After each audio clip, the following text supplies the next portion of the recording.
If God is all-powerful, then why hasn't he destroyed Satan already? Why let evil roam, accuse, deceive, and torment?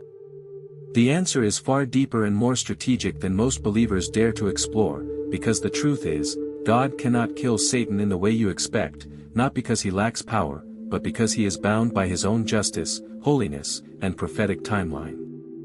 You're in a spiritual war where the enemy isn't just running wild, he's being allowed to expose, test, and ultimately fulfill a role in God's greater plan.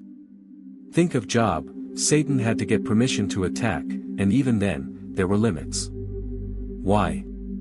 Because the devil is on a leash, and that leash is in God's hand.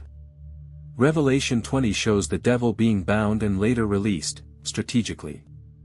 God does not act emotionally or impulsively, he acts with purpose, and right now, Satan's existence is part of the refining process for God's chosen ones. You might think the presence of evil is a sign of God's absence, but it's actually a shocking display of his patience and justice. 2 Peter 3 verse 9 reminds you that he is not slow to fulfill his promises but patient, not wanting any to perish. If Satan were simply wiped out instantly, it would nullify the very system of free will and choice that gives your faith value. Love without choice is slavery. Worship without trials is empty. You're not just here to survive the devil, you're here to overcome him, to conquer by the blood of the Lamb and the word of your testimony. Revelation 12 verse 11.